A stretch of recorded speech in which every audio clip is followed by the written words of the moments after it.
What's going on, guys? Justin with Tier 1 Gear and EDC Reviews. Today we're going to be taking a look at the Something Obscene J-Cape V3. Now this comes my way via Mr. Kyle Lamphere, aka Red Wolf EDC. So as usual, link in the description to his Instagram and his channel. Please go give him a follow. He is just an awesome guy.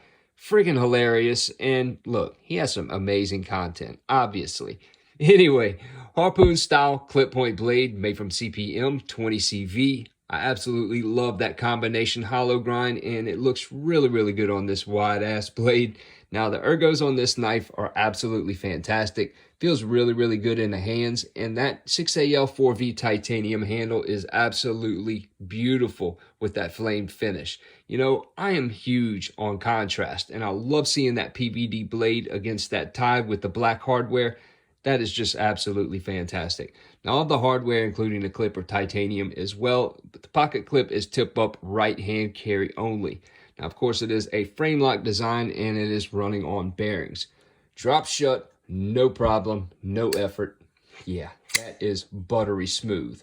Now, I will admit the detent is just a tad bit sticky and causes a little bit of a problem when trying to spidey flick it, and that's partly because it's kind of unavoidable trying to press or trying to hit that thumb stud without pressing on that lock bar. You know, it does take a little bit of finesse and practice, but yeah, ultimately you can get it no problem. Anyway, that does come in a flipper as well, not only just a thumb stud, but it does have several different finishes as well, including a carbon fiber version with the belt satin blade. Looks really good. And, you know, I'm just huge on options, but I gotta say, this is by far my favorite. Now, one thing about it, it has this cool little back spacer with this highly aggressive jimping here on the back, which actually feels really good because it kind of fits into the palm of your hand nice and snug there, and everything lines up just perfectly on this knife. Anyway, the overall length is 8 inches. The blade is 3.375. The thickness is 0.16 with a width of almost 1.5 inches. The handle length or close length is 4.625. The width at its widest point is 1.25, and the thickness is 0.50. Now, let's get a good weight on this bad boy real quick. Make sure I get this straight. 4.835, which really, wait. Come on, let's tear this out real quick. Looks like I'm having some issues here. 4.835, okay, yeah. It changed at the last second, so. But anyway, that's really not that bad for a knife that's as chunky as this. I mean, this thing is super thick, as you can see. But the reason it does not weigh that much is because of that milling in there. You can see it has some significant milling going on, which really lightens up the load quite a bit.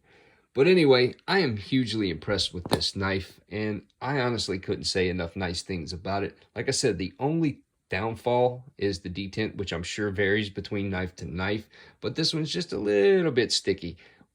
Definitely not a bad thing. That could be a good thing, and some people like their detent a little bit heavy. Me, I like mine at a happy medium. I love doing the spidey flick, which is just really fidgety. Anyway, compared to the Protect Strider SNG Operator, you can see it is right around the same size as that compared to the Elementum. Yeah, you can see right around an inch larger than the Elementum. We will throw in the ZT-0450CF. Yeah, right around a ½ inch larger than the ZT, and one more for good luck. Benchmade Mini Freak. You can see roughly around an inch larger than the Mini Freak. Anyway, I give this knife an 8 out of 10 all day long. It definitely lives up to the hype. Hope you guys enjoyed this video. Stay tuned. I will be having a giveaway very soon.